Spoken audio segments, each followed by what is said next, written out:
She answered the wrong knock at midnight. In the winter of 2018, the town of Bethel, Maine wore its silence like armor. Tuesday night, late January. New snow laid out in neat ribs along every curb where the plows had already passed. Porch lights glowed the color of weak tea. From the river came a long inhale that never quite exhaled. Inside a narrow blue house on Vernon Street, a lamp threw a warm circle across a kitchen table. A single watch ticked on a hook by the pantry, steady, polite, unhurried. The owner, Corinne Moreau, stood in wool socks, rinsing the last coffee cup from the adult class she taught on keeping family histories. It was the kind of work that lets a person listen more than talk, and she loved it for that. Her red knit cap sat low, her cheeks were still wind bright from the walk home. A heavy parka steamed on a folding chair. On the back step, a milk crate of sand and a shovel, small rituals for a long season. Around midnight, the blue house settled one tiny creak, a reminder that wood remembers weather. Somewhere, far off, a train laid down two thin notes. Corinne turned off the sink, reached for the lamp chain, and then it happened. 3 knuckles touched the front door. Not a pound, not frantic. 3 light, even taps, the kind you give a house when you believe it's already awake. Corinne blinked. Midnight visitors belonged to July porches and borrowed sugar, not a January freeze where even the dogs had the good sense to stay in. She listened. The house leaned with her. 3 more taps, identically spaced, like a metronome living inside whoever stood outside. She took unhurried steps through the dining room, past a braided rug, a shelf of old mill photos, a jar of leftover fir boughs. She stopped 3 feet from the door. Bethel is the sort of town where you can identify a neighbor by the shape of their boot prints. She hadn't heard any prints come up the wooden stairs, but new snow swallows a lot of sins. She set a hand on the chain. "Yes?" she called level. "Who's there?" A pause long enough to count to 4.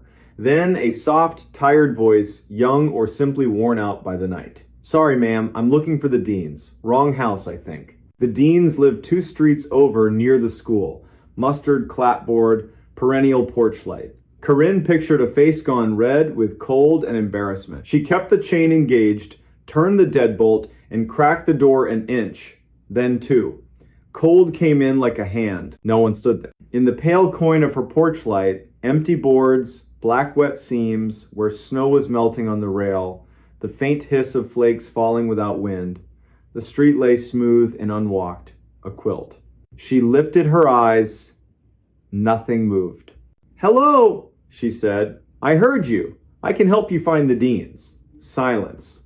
Something in her, something practical and sharp, disliked the game. She shortened the chain 1 link and eased the door shut. 3 more taps. Not at the door, at the living room window. Light, quick, like a sparrow asking to be let in. Corinne pivoted, left the front door on its chain, crossed to the dark window, and clicked on the lamp. In the glass, she saw her own reflection, cap low, mouth set. Outside, a blank yard, lilac bushes and white shoulders, no prints pushing toward the house. Behind her, the chain made a tiny metallic sigh, as if the door had settled. Corinne wasn't a fearful woman, she was a list maker. Lists fix chaos. If there's a problem in Bethel, somebody has a phone number for it. She reached for her mobile, found it under a magazine, and let the screen light her cheek. She considered reasons. A teen dare, a drunk apology, a stranger embarrassed to need help. She flipped the light to flashlight and went back to the door to test the chain. On the second link, the metal popped a bright tiny snap, a necklace breaking. The door opened another inch, not because she pulled, but because the swollen jam had been waiting for permission. Colder air slid inside. The porch looked like static. No silhouette, no shadow, just stillness. The unnerving kind you feel when a familiar room has been ever so slightly rearranged. Stop, she told herself. The door, the night. She closed it, reset what was left of the chain, threw the deadbolt, and put a palm flat on the wood. Out loud.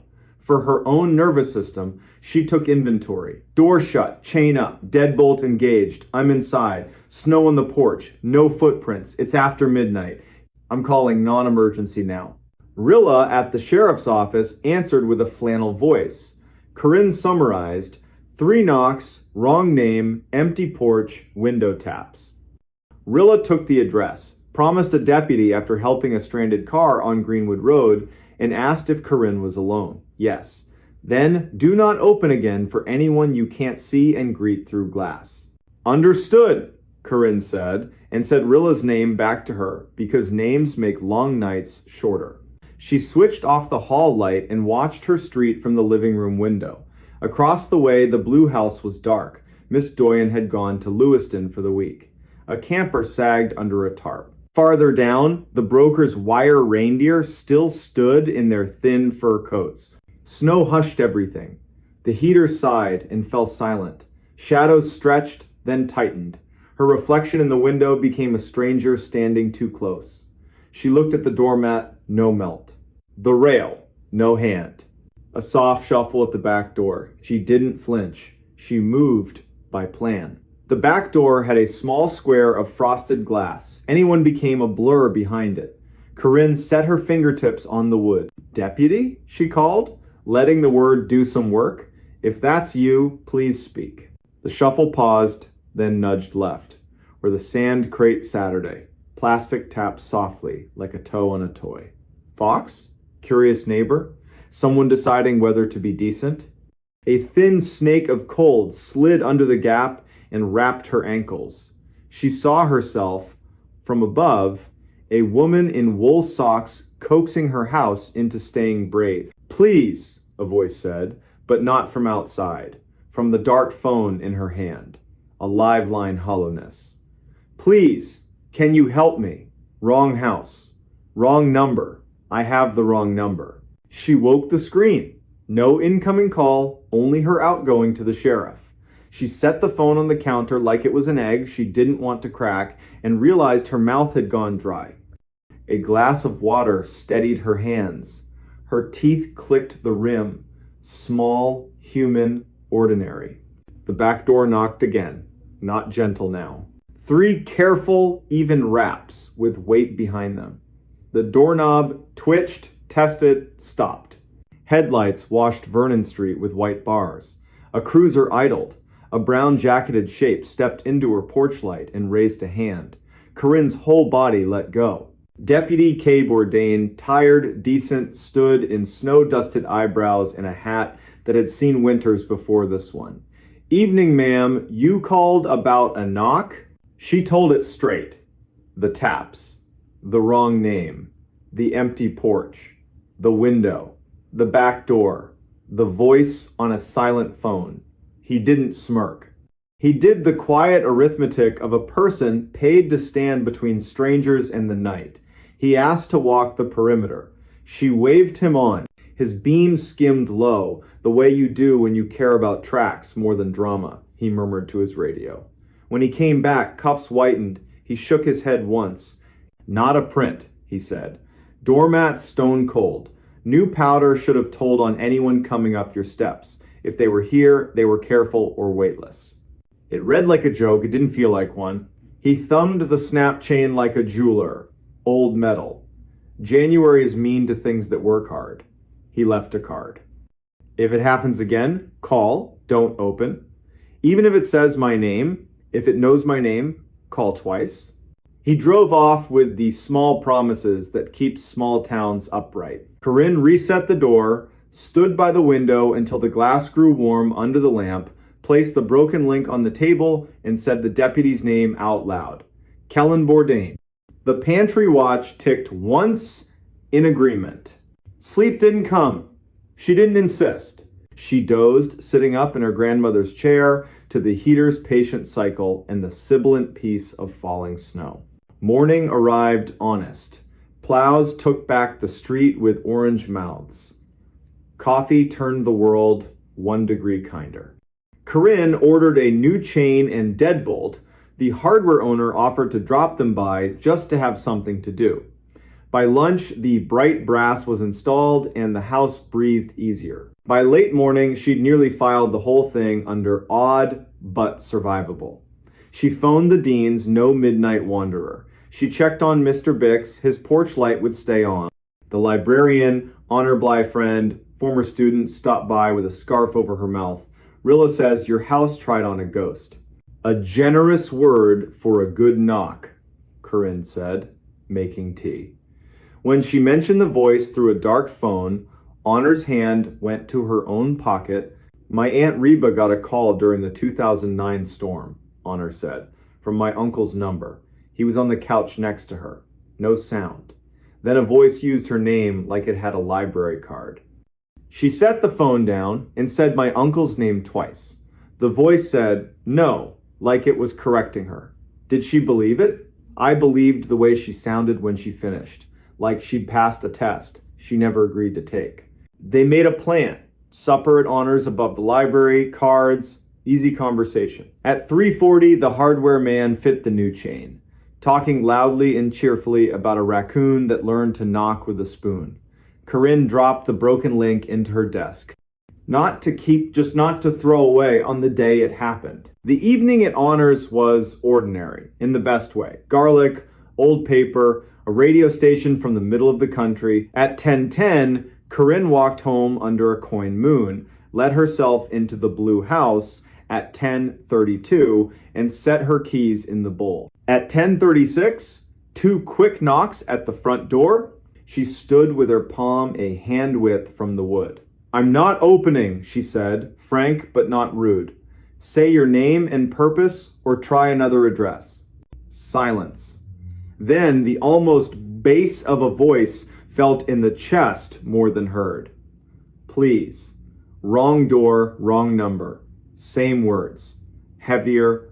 She killed the lamp, let the room go, exterior, scanned the street. Plenty of prints now from a day of living, but none fresh to her steps. The kettle clicked on the stove. The ordinary arrived right on time.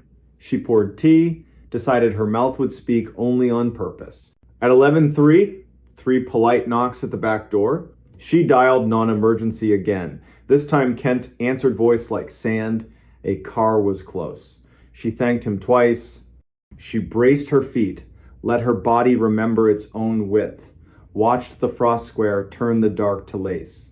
The knob didn't move. Deputy Bourdain returned, eyebrows full of starlight. We're going to pretend I came because I missed your lamp, he said. They walked the lot lines. His light wrote arcs on snow. They listened to soil with their hands. He left another card and one practical instruction. If she left town, tell him. He'd swing by. Saturday passed. Sunday brought distant bells and a walk for oranges. Monday pulled bright curtains, then closed them early. No knocks. Corinne's shoulders dropped. Tea tasted like kept promises. The broken link stayed unchanged in the drawer. Then Tuesday, full circle. At 11:56 p.m., 4 minutes shy of the same hour, a voice came from the little radio by her kitchen clock. It was unplugged. It said her name quietly and asked if she was there. Her throat chose its loyalties. She approached, didn't touch, listened to the way vowels met consonants, stepped back, and said, like iron, that the county had rules for midnight and she was old enough to follow them. It tried other doors. The living room vent pinged her name as the heat came on. The phone rang with no number. The dead doorbell found its resurrection. Each time the voice asked for a person, not a favor. It tried town names like Keys, Miss Doyon, Mr. Bix, Honor, Rilla. It even tried Kellen Bourdain, as if it had learned the card in her hand. She smiled despite herself. Deputy, she corrected the air. Not tonight. She let the tea go cold. She laid no hand on any handle. She apologized for nothing, not even her stubbornness. At 3 minutes past midnight, she felt it lose interest. The house exhaled. The radio remembered it was a radio. Air moved room to room with nothing to ask. Corinne set the kettle once more, carried a mug to the window, and stood until her reflection looked like a person whose name had been kept safe. Then she slept like someone had tucked a quilt around the town. Over the next week, stories salted Bethel. A woman on North Road heard a screen door open and close for nobody. A late dog walker heard tapping on stop signs like a patient hammer. The mail carrier heard her name from a garage and almost answered before remembering what day it was. No one was dragged into snow. Locks held. People learned one sentence and used it when darkness stood close. Not tonight, not this house. When the river loosened and the sun laid a silver road across it, Corinne and Honor watched the water tell itself a story. They ate pie at the diner and called fine what it was victory. On the way home, Corinne passed the dean's mustard house and thought of that first polite voice. She detoured, set a gloved hand on their rail, and said their name into the wood, a practice she'd adopted, give places back their proper nouns. At her own door, the new chain shone ridiculous and perfect against blue paint. She ran a thumb over it and heard the small metal truth. Tonight will be ordinary. Keys in the bowl. The watch ticked. The heater hummed. The fridge sighed like an old man. From the street, 3 knocks. Not on her door, on the blue house next door, where Miss Doyon's son-in-law was picking up the last of her winter clothes. A harmless sound, not a summons. Corinne felt sudden tears. The body likes to test itself and then be returned to ease. She laughed Small Bell back in tune and said the sentence she meant to keep for every winter that followed. We don't answer the wrong knock at midnight. We count it. We name the hour. We call the people whose job is the porch. And we keep our names warm inside our mouths until morning reminds every room who belongs where. In spring, when the town smelled like wet earth and hope, Corinne swapped the fur for tulips, oiled the hinges, watched the river take its time. In summer, she carried the broken chain link to the bridge and tossed it in. It flashed once small, bright fish and vanished. She stayed to listen to the water write its own sentences, wearing the quiet expression of someone who had been invited to a test, had closed the door gently, and had chosen again to stay. He followed the voice in the woods. In late November 2016, a small Vermont town quietly changed the rules for how you answer the dark. Friday night. First snow falling like ash over the Black Spruce tract 160 square miles of public forest that starts just west of Cold Hollow and runs up to a ridge the color of old iron. Wind from the north braided through the needles in one long note that makes decent towns leave porch lights on a little later. Inside the Grange Hall, the fire department fundraiser clattered along. Raffle wheel, paper plates, kids ping-ponging between folding chairs. And one man, Orrin Vale, 39, a union electrician and lifelong night walker, kept glancing at the windows whenever a gust put its hard hands on the glass. Orrin's grandfather taught him to read the woods like a second alphabet. He carried a compass the way other men carry a pocket knife. He knew the low deer paths, the soft saddles between hills, the larch bark smell in thaw.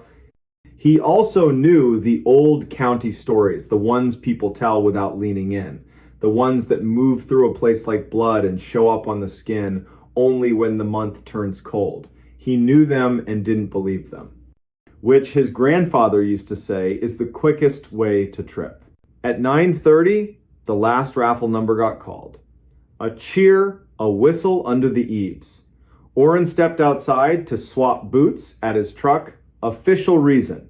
Real reason, listen to the night. Sky with that pale pre-storm glow that shows up 5 minutes before the real snow decides to get serious. He tightened his laces, looked beyond the last lit porch at the forest's black shoulder. That's when he heard it.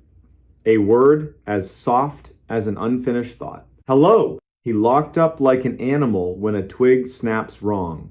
Then a short laugh at himself, shake it off. Your name is not written in the air.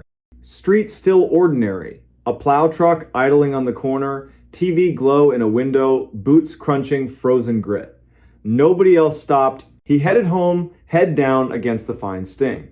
At the seam where the last streetlight quits and the road becomes suggestion, the voice returned, clearer, from the tree line. Oren, truck radio bouncing off metal, teenagers behind the mill, or just the human ear, born to fall in love with the shape of its own name.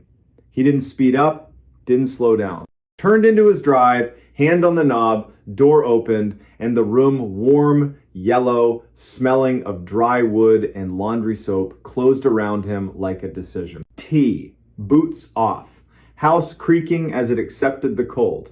He told himself he'd imagined it. Then, from past his backyard, down where his fence met the Forest Service boundary, a child laughed and then shushed himself, the laugh of a kid who's won the game and wants to keep the secret. Oren stood so fast the chair legs squealed. He took a big flashlight and his canvas coat, the one with nailhead nicks along the sleeve.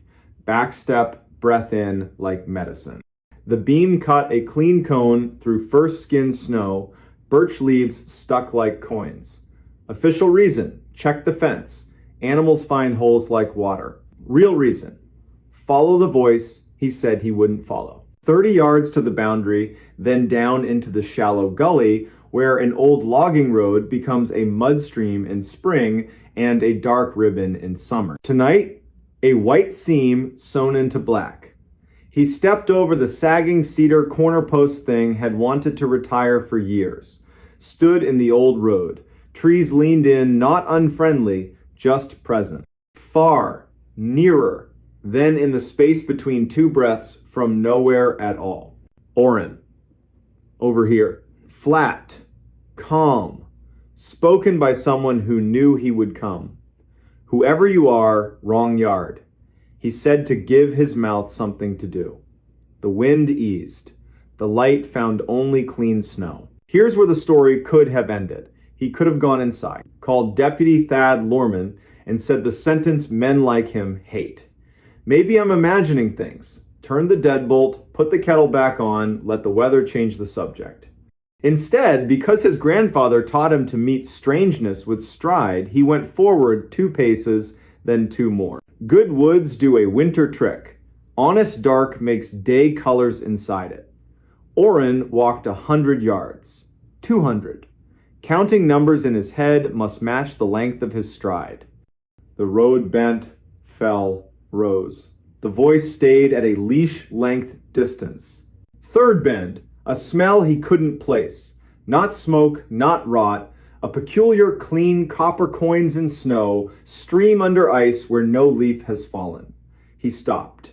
The beam trembled once, steadied. I'm turning around, he told the night like a neighbor by trash cans. If you're real, say your name with your mouth. Answer from the left, low and near, made of breath, and something that owed breath nothing. Please. Old story word. No manners, perfect aim. He swept the light, the beam caught the hem of a wool coat behind a young fir.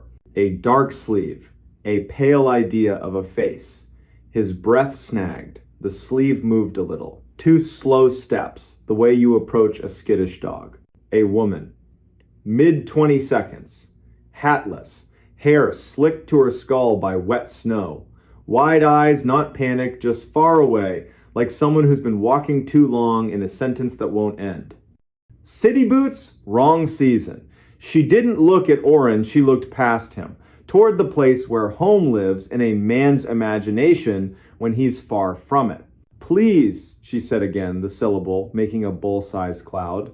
I lost my brother. He's down there. He keeps answering me, but he isn't moving, and I don't have anything left to pay the dark with. Oren didn't ask the right questions. Not why here, not where are your tracks. He did what his grandfather would have done. Light to her shoulder so he wouldn't blind her. You're coming with me. We'll make a fire. Sheriff's decent. The ranger they send is decent too. We'll all go for your brother together. Half smile, like matching a photograph. Down there, she murmured, tipping her head. The ravine. Do you hear him? The forest held still the way it does when a pond is deciding if it will hold you. Far, closer, then from a compassless direction, a boy's voice. Over here, the cheerful tone of a June afternoon when the creek is yours and curfews are imaginary. How old? Oren asked. 12. she said. His name is Asa. He mimics the radio, learned it from our father, thinks if he hits the right tone, people treat him like a man, not a kid. Please. I think he fell. They moved. The ground began to disapprove. Orrin nicked a white birch with his thumbnail string on the doorknob, breadcrumb for daylight, and began a new count. Short numbers you use to tie yourself to yourself. The land broke, narrow gash, choked with blowdown, bottom a slim black promise of water. Orrin crouched, felt for purchase, chose a route that wouldn't let the night right itself without him. You wait here, he said, and pushed light into the dark. Halfway down, breath to the left, rustle to the right, and up ahead. Here, the boy said, and rapped twice like knuckles on a plank. Boot slipped, shoulder caught. Breath rode back into his chest like a stranger. I'm coming, he said. Tell me your name. Same sunny broadcast voice. Asa Vale. Wrong. Valley in a mouth that small? He looked back. The beam sketched the woman from the knees down, the slope eating the rest. She hadn't moved. He couldn't see her face. Asa, Orrin tested the tone you use with a dog proud of its one trick. Your sister says you fell. The reply came from 3 places, one after the other, like a round sung wrong. I fell, I fell, I fell. Clean cold slid under his coat like a hand. He turned right. Light found an old plank bridging the cut, the kind loggers tossed down for a shortcut. On it, a pair of gray glove liners, small. Beyond it, a moving black that breathed. The voice came again, now behind him, now from the far slope, now from under the plank. Sweet, teachable, wrong. Orrin. Hello, he tried. The last courtesy of people. Nothing changed. One careful step uphill. Another. The woman's boots stepped back to make room, silent as sleep. He put the light on her face. She let him. Very dark eyes, very dry, not cold, not warm. She looked like a person photographed in an eclipse. We're going, he said, level. He climbed past her, back to the old road, and did not run. Kept the beam 3 steps ahead, made sure the ground didn't decide to turn trickster. He said soft, the name of his grandfather, the ridge, the stream, the man in town who could fix anything with a coat hanger. That's how men like him pray. The voice followed at the same polite distance, calling his name, then trying other names, one by one, like a radio dial. Mael, Thad. His father's name, the one he hadn't heard aloud in 10 years. Shape, correct. Weight, wrong. The hair on his arms tried to grow a second coat. Fence. He stepped wrong, caught his coat, cursed with relief. The light washed the line. Trees were trees. Night was night. True snow now, steady and adult. On the stoop, from just the other side of the glass, the boy knocked his small knuckles against Orrin's name. Please. Inside. Back against wood. House decided to keep him. A short, embarrassed laugh. He'd forgotten the world has edges. Flashlight down. Phone up. Dispatch picked up. Torrin recognized the voice. No staircase of questions. Need a courtesy drive-by, Orrin said. Something at my north line in the tract. A kid, or not. Send Thad. Tell him I'll stand on the stoop like a fool until his lights hit my fence. Sergeant Thad Lorman came slow, because slow bleeds pressure out of nights like this. The light bar painted the trees blue, red, white, a cheap, honest carnival. Thad listened to Orrin tell it with the part of his mouth that jokes about fear and the part that doesn't. He nodded. If it's a kid, we help. If it's not, we're not feeding it names we care about. We wait till morning. Ranger Ilsa Peregrine will bring a map, and that way she has of seeing ground that doesn't want eyes. Orrin dozed badly. In a chair, boots on, long light pointed at the back door like a promise. Woke at 3, then 4:30, to the kind of quiet, good towns keep as a favor, to people who worked till midnight. Morning, polite sheet of snow on the yard, no fresh tracks. Dressed for work he wasn't going to do, drank doctor-ordered coffee, met Thad at the fence. Ilsa arrived 10 minutes later with rope and calm. Ilsa Peregrine had the patience of someone who's pulled people out of rivers, trucks, and bad ideas. She let Oren map the night with words, asked 2 questions, had him repeat the glove liners and plank bit. Then we'll walk to your nicked birch and the lip. We won't drop below without more bodies and a line. We'll bring a bell. We will not call names into the ravine. We won't teach the woods our voices. Do what I do. They walked the old road like a small procession, remarking only on the practical downed limb, slick spot, this looks fine and isn't. At the birch, she saw the thumbnail nick and gave him a coin small nod. At the lip, she set a glove down, put her ear over the edge, listened like a nurse, eyes closed a moment. When she opened them, nothing in them was darker, but something inside had locked its door. The bell, she said. Thad, stand back, palms open. Think about your wife saying your name on a normal day. Oren, think about your mother saying yours. I'll drop, we'll listen to what the ravine does with it. Little brass counterbell, line to wrist. She lowered it into the cut, tapped once. Sound went down and became shape. A second, softer ring came back, a beat late dutiful mimic, pleased with itself. Exactly what she expected, exactly what she didn't want. Another pattern, another shy echo. She drew the bell up. We back out, she said. Return at noon with 5 people, a net, and the kind of logic more eyes bring. We don't talk loud about this in kitchens. We don't make it a dare. Mayel will call the mothers who woke sick today and confirm their boys are where they belong. Oren, go to work. Don't walk too close to windows. Keep your head. For 3 hours he tried. Mounted a panel, fixed a ground, listened to the radio gripe about roads, and a woman in the next county who kept a goat in a Subaru all winter. At 11:40, Mayel called. Slowly, no punctuation. Every kid accounted for in Cold Hollow, the next 2 towns, and the next one after that. Only one mother admitted to a bad feeling her college-age daughter had forgotten to text goodnight. The girl replied, at 9, friends dragged her out. I don't mind being the woman who makes these calls, Mayel added. At noon, Ilsa returned with 3. 2 retired SAR. Diehard's rope and stubbornness. And a state biologist whose face said, no time for folklore, polite to people who do. Stokes basket, a sleeping python coil of rope. Thermal scope, rode again. Practical commentary only. At the lip, scope warmed. Ilsa panned slow. Pause. A private smile. A frown. 2 small hot spots raccoon. 3rd signature doesn't behave. Warmer than air. Not moving, not shaped. Could be a rock remembering yesterday. Could be a hole trying to be a mouth. Could be nothing. Rope went to a jack pine who knew how to hold. Eulalia Pike tied knots like a magician. Holly Kempt tended the tail and told the rope jokes.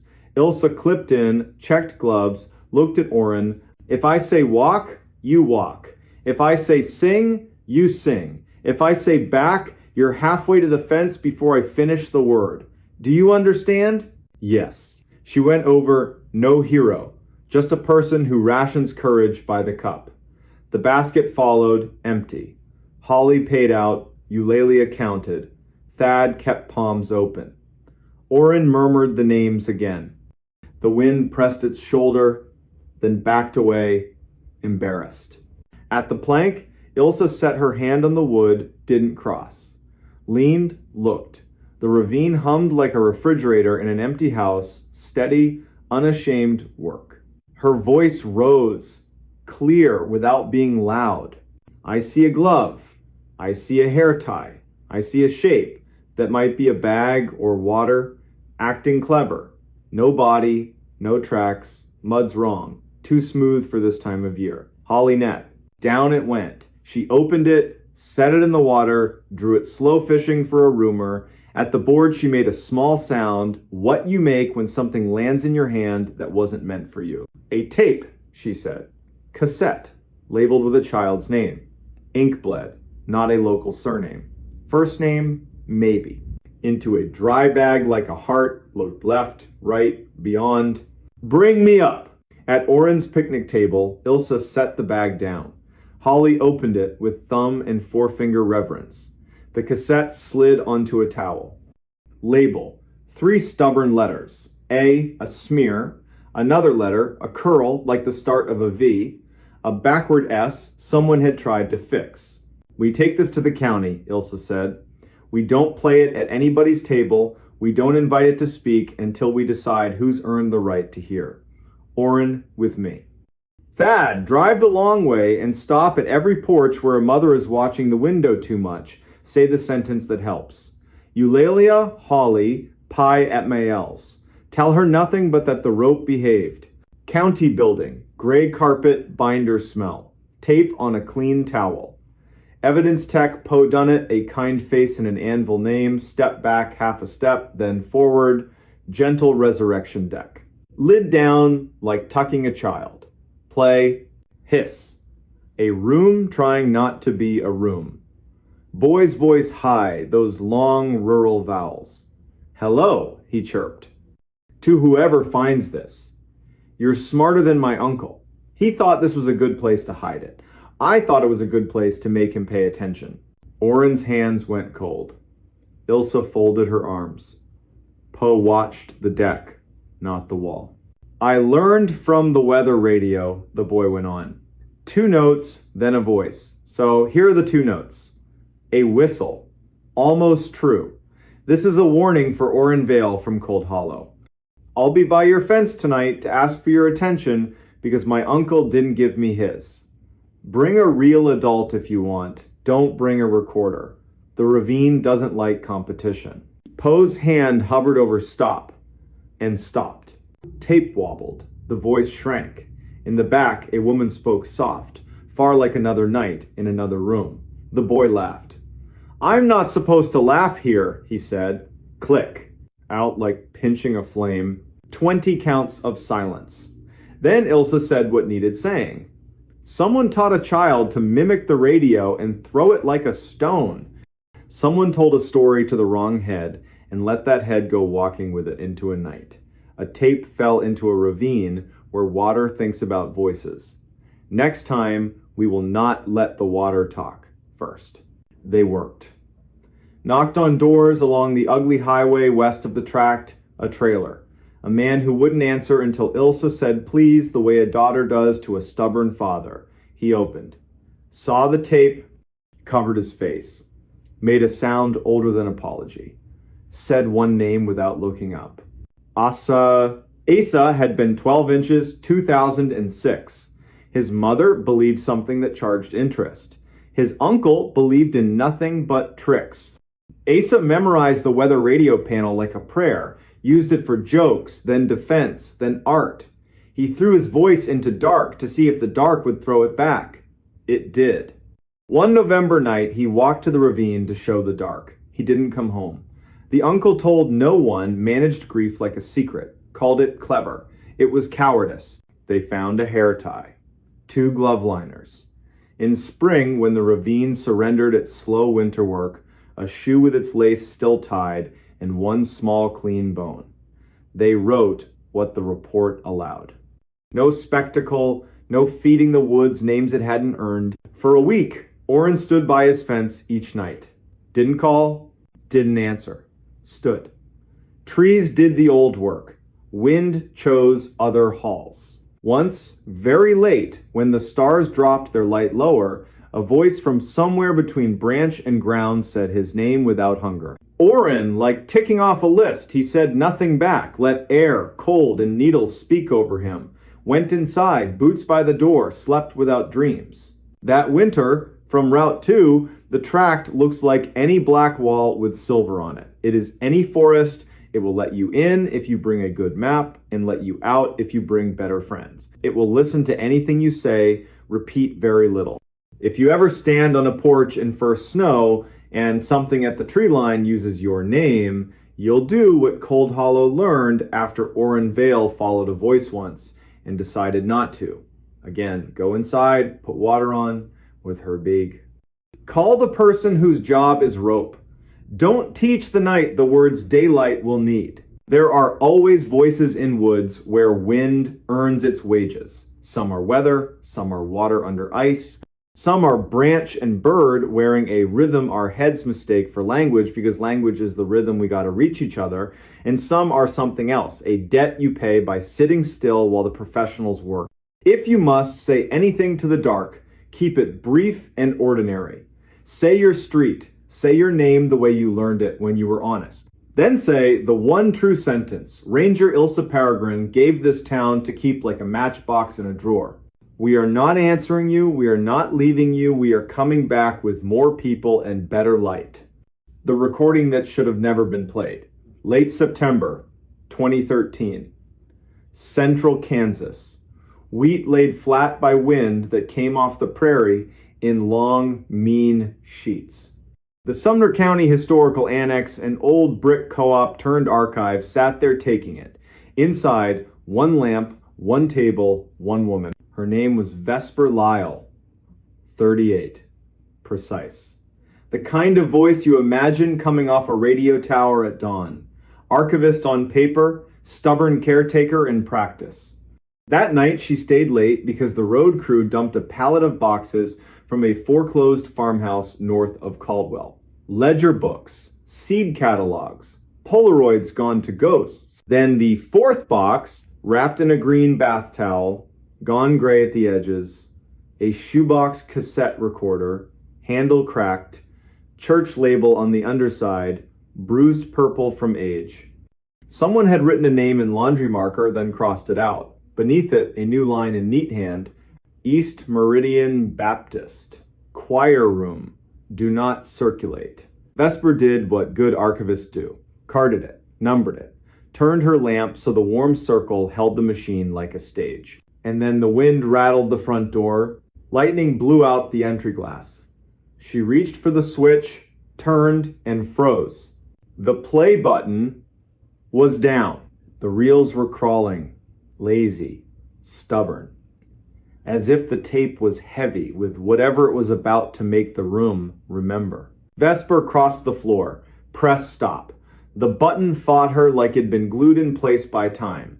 The reels sighed to a halt. She laughed once, no humor in it, locked the thing in a steel cabinet at her feet, and called dispatch. Torrenhovel answered, midnight voice. She told him about the storm, the boxes, the busted cartwheel. She did not mention the recorder. People who work nights don't invite extra work into a room. At 7:58 p.m., the rain came sideways, overheads dipped, then died. Her lamp fizzled off. The building went aquarium dim under the exit signs. She pulled the flashlight, swung the beam to the cabinet. The door was open. Inside, the play button was down again, the spools moving, barely. A hiss rose, grain by grain. Then the human room hum like heat caught on ribbon decades ago. A woman cleared her throat.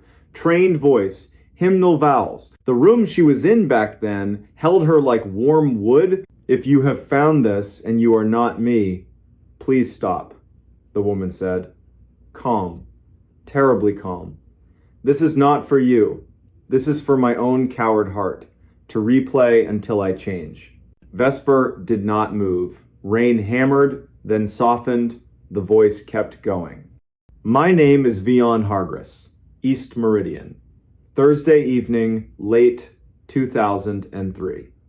After choir, the hour when pews stop pretending and exhale. I put this recorder on the piano because I cannot trust myself with eyes. I'm going to say what I have not said. Then I'm going to the parsonage to hang my shame on the doorknob like a wet scarf. I will knock. I will be who I am without apology. I will ask for mercy like it's not a crime in a town this small. A chair creaked. Somewhere inside Vesper's chest, something old sat up and listened. A second voice joined. A man, lower than gossip, higher than thunder. The sound of someone trying not to be heard through a door. Vion. In the way he said her name lived a whole book. I know, she answered. We are not alone. The tape caught a door. A breath of hallway. A new voice, young, not little, leaned into the recorder. Hello, Dax, the man said. What are you doing here? My mother forgot her purse, the kid said. She's in the car, trying not to be angry with you. That sentence weighed more than the storm outside. Vesper thumbed stop. The button sank a fraction and bounced back. The reels didn't care. They turned. You can take it, Vion told the kid, her kindness like a practiced skill. Second window. Tell your mother I'll drive behind you. Tell her I will come talk. Not long, in a way that matters. Footsteps leaving. Door. Wind gone. The room settling. This is foolish, the man said. His voice dropped half a tone. It's not our job to make the town new. It's our job to keep it from tearing itself apart. It's our job to be honest, she said. Every consonant a lit match. If the choir can sing the truth 3 nights a month, we can do it once. Lightning hit so close the annex shook. The beam hiccuped, the tape thinned, battery dying, and then out of that wobble, one more word. Please.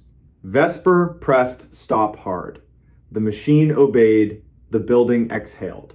She locked the cabinet and wrote herself a note in block letters. Do not play again.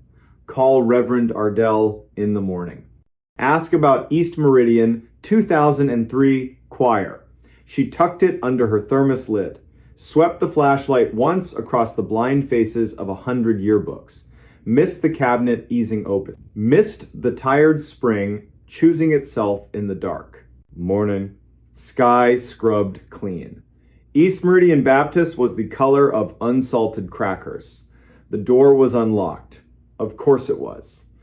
Inside, it smelled like old wood, vacuum belts, and a sweetness she couldn't place until she saw 3 chrysanthemums in 3 vases, each like an apology for being bought late in the season.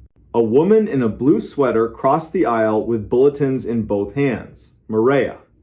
Short hair you wear after an illness and back. She already knew Vesper's name Reverend Ardell had called, and she already knew the question. Vion Hargress, she said, settling Vesper into a pew. Contralto, you could build a roof on. That year, cut this town open. She helped truth into songs. Truth into Tupperware on your porch. When it wouldn't fit a hymn, she died in the spring. Not all things wait for permission. And the man? Vesper asked, hating herself a little. He left, Maria said softly. That week. Sends coat money at Christmas. Signs from far away. The mother with the purse forgave him once on Maine, and he flinched like she'd thrown a stone. What can a tape do that memory hasn't already done? Vesper thanked her. 2 sleeves touched for a second like a pact between strangers. Back at the annex, she set the recorder on the table and microwaved tea because the air felt wrong. At 1:12 p.m, the bell on the door didn't ring. It just opened. Tall man, Kansas State cap, jacket with 3 past lives. He moved like someone listening for a fire alarm only he could hear. Are you Vesper Lyle? He asked. She nodded. My name is Dax Hemphill. I grew up 6 miles east of East Meridian. My mother used to forget her purse. When she was tired of forgiving people, it gave her a reason to go back and be kind again. I think you have something that once listened to me when I was a boy. How did you know? Vesper asked. I woke at 3, he said. Clock doing that slow blink. Room smelled like hymnals. Heard my name the way it sounded before my voice changed. I don't own a tape player. Something spooled anyway. I remembered a night when a woman's kindness saved a man's job and a boy's faith. That kind of memory doesn't come back unless it's been invited. I think you invited it. She made him tea because that's what slows air. Told him about the recorder, the way it wouldn't stop, the please. He nodded like it fit a sore place he thought he'd hidden. Asked to hear it. She said, no, do not circulate, was written on the object itself. An archivist's respect, he asked again, but didn't move closer. The kind of stubborn she trusted. I don't want to hear me, he said. I want to hear her. The breath before she speaks. I want to remember what decency sounds like under bad lighting. Vesper turned the brass key. Lifted the machine with both hands. Wrote a sticky note in plain sight. Hargress permission pending. Listening requested by Dax Hemphill. Then she pressed play. Hiss. Blanket of old air. Vion again, scratch brave. If you are not me, stop. If you will not stop, at least do the kind thing and listen all the way through. I am done being half brave.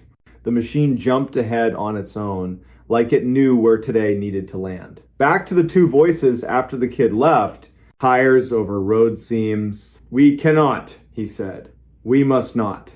You will kill what mercy they have for me. We can, she said, steadying him by syllable. We must. Do you think the Lord is confused by us? He said her name. She said his. The tape spared the names. Names belong to kitchens and porches, not cassette spools. The room on the tape breathed wood, carpet, a beat-to-death piano, a hymn board with 4 numbers that looked like a secret only children can't crack. Then a knock, not on the room's door, on the recorder. A tiny mosquito tap, a fingernail keeping a body from saying a big thing. Dax flinched. Vesper's eyes swept the annex. The annex held its breath, the way a building remembers why it was built, to store dangerous things gently. Vesper didn't stop it. Sometimes kindness is letting a sentence finish. Fine, the man said, with funeral tiredness. Fine, we will be what we are. Names in the paper. Second pew, let the looks do their best and fail. We will put our child, he stumbled, then finished. Our child in the nursery when it cries. We will take turns walking it. We will call my mother and tell her the right story. We'll give your mother the same gift. We will be small for a season, then we will stop being small. The piano wood made a sound like grain turning to meet a new angle of attention. A hand set down. Someone breathed, oh. Static braided tight. Speed slid the way old tape does when a gear hesitates. Vian came back one last time, urgent. If you are me, do not be a coward. If you are not me, do not make this a fable and sell it to yourself. This is not a ghost story. This is how to live. Click. Silence put its palms on everything. Shelves redrew their edges. Pencils remembered their jobs. Outside, the storm was now just damp behind the clouds. Dax covered his face with both hands. Vesper looked at the machine and thought of cellar jars with masking tape dates opened when the garden forgets its name. She hammered stop until stop decided to be true. Then came the work. Permission to request. A call to a woman 3 counties over who still carried the Hargress name and who, when she heard, said she had been waiting for that tape the way Valley people wait for apricots in June. Restrict access. Update the finding aid. Replace the sticky with a letter. And for 1 minute, they let the room have them. Archivist and stranger. Woman and man. 2 people sitting still, while an old backbone straightened inside a machine. Word got out anyway. It always does. Pickups. Break rooms. Space heaters. The story got wrong fast. A curse. A warning. A revival. They said it was a tornado siren played backward. They said if you listened at midnight, you'd hear your name the way only your grandmother said it. They said the recorder had no batteries and played all night. None of that was true. The truth was smaller, harder. The recorder played when lonely people stood too close and forgot to tell themselves the truth in time. In November, Torrin at dispatch heard his name, clean as winter, from the shelf with the lost and found bin. He stood up, said his name back out loud, into a room where another human could hear him, and the sound left the way regret leaves after 2 beers and a nap. He called Vesper. She told him to throw a towel over it, like you darken a bird cage when the bird thinks it's dawn. Reverend Nardell came at 2 on a weekday when Sun made long rugs on the annex floor. He asked to listen, cried without apology. Told Vesper he hadn't known back then how to keep rooms safe and people brave, and that the 2 were actually the same. He left a check for the leaky gutter. Memo line for roof. Nothing else. What else could you write? Winter sharpened everything. Spring mud had birthdays. Summer made the annex smell like paper and dry lemon peel. Vesper kept working her quiet miracles. She learned what thunder could change and what it could never touch. Late August, The tape did its last trick. It broke. Vesper was there, Dax too. He'd started stopping by, fixing the bad wheel, changing the bulbs nobody's ladder liked, because sometimes people earn comfortable silence after the first hard thing gets said. The machine chewed a loop into its own teeth. Vesper cupped it like a panicked bird. "It's okay," she whispered to plastic and time. "We've got you. We're listening." She had 3 clean copies made on a professional deck in Wichita. Masking labels, fire-safe box, permissions tucked like seed packets, on each in her sharp hand, to be played with consent only. And under it, softer. "Do not use this as weather." On the anniversary of the storm that shoved a box of wrong memories into her life, Vesper sat in the back pew at East Meridian. The building hummed with the quiet electricity of rooms that have been forgiven for what was done in them and what was refused and are willing, finally, to be only rooms again. Maria slid her a peppermint. They didn't say the names they weren't saying. The Hargress family wrote, "Keep it where it's surfaced. Don't let people make a party out of it. Let students hear it who think bravery is always big. Let tired people hear it when they need proof that decency can be made with 2 hands and 1 good sentence. Keep the names off. It doesn't need them." There was coffee and cookies in the annex hallway and a microphone that squealed once and then behaved. A reporter asked a trembling question. Vesper answered like someone who refuses to stage a drawing room drama when a kitchen table will do. "We're not here to gossip about the dead," she said. "We're here because a woman recorded who she chose to be and then did it. That's a civic treasure." The recorder sits now in a clear box so people can't love it wrong. On Saturdays, they ask if it plays by itself.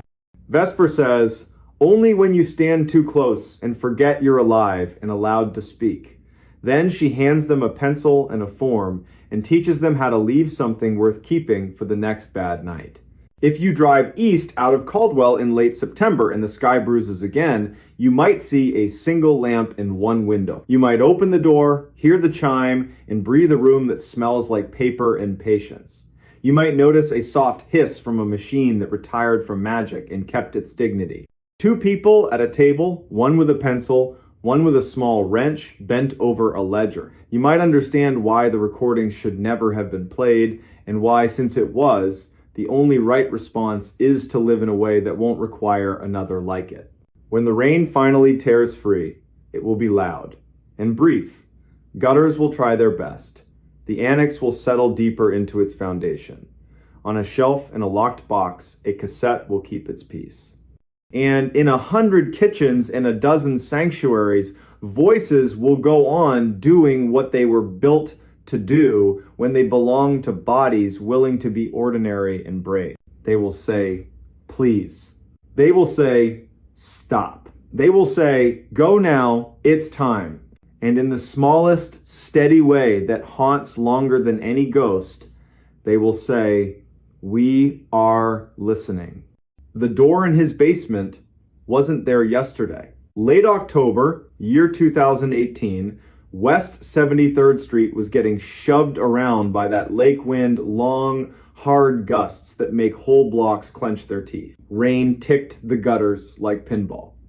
Inside a brick duplex that still smelled like plaster dust and stubborn varnish, a 37-year-old hospital electrician named Callum Brenner was doing what he did most nights. Fixing his future with his hands so his head didn't wander. Callum had bought the place in June, ripped up carpet in July, learned the patience of plaster in August. By September, he could ID every pipe by sound. The furnace, original to that era when guys wore hats to breakfast, cleared its throat every evening like an old smoker, then usually behaved. Widowed at 33 by a soft word doctors hate, Callum had decided you can outwork the long hours if you give them a job. His job was this house. A blue notebook on the kitchen counter held the list. Beside it sat a chipped ham radio mug, Coil Me Maybe, that he pretended not to like. He'd been in the basement 100 times. It was a good basement by neighborhood standards. Poured walls, old coal chutes, mortared shut in the 1960s, work sink, with a stain shaped exactly like Michigan. Two doors down there, one cream painted into a porch cubby full of sleeping paint cans, the other a janky plank into a crawl space where the October Mice Union held meetings. He knew both. He'd made peace with both. He had not met the third. At 21:42, after losing an argument with a breaker and eating dinner like a raccoon at the counter, he headed down to relight the pilot. He liked that moment, the polite click, the soft whomp winter delayed by a thumb. He rounded the stair, set his phone on a joist for light, looked up, and stopped, like someone was dimming him instead of flipping him off. There was a door in the west wall, not a door he must have missed. Not boxes stacked weird. He'd scrubbed that concrete in August with vinegar and a bad attitude. It had been wall. Now, it was a door, same indifferent cream as the other trim mortise latch, casing with the exact roller lint pimples from some distracted owner 3 tenants back. A strip of blue tape was slapped across the brass like a utility tag. It even crunched under his knuckle when he knocked neither hollow nor solid.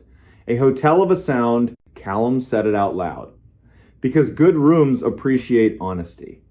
That was not there yesterday. The furnace clicked, caught, and steadied as if proposing a trade. You let me keep one mystery, I'll give you heat. He stared at the tape. It said utility in tiny letters and a number no department in Cleveland uses. Upstairs, he wrote it in the blue book. Wednesday, late October, year 2018, new door, west wall, basement. He made coffee he didn't want. Then he called the one neighbor who knows the right nouns for the wrong problems. Genevieve Trask had worked 30 years in the bus yard parts department. Even her dog, Primitive Pete, followed house rules like a union contract. She'd been on West 73rd since the streetlights still rang like bells when they got swapped to sodium. Callum asked if she'd come tell him whether he'd just lost a fight with his eyes. My pleasure, she said, like someone who's risen for worse.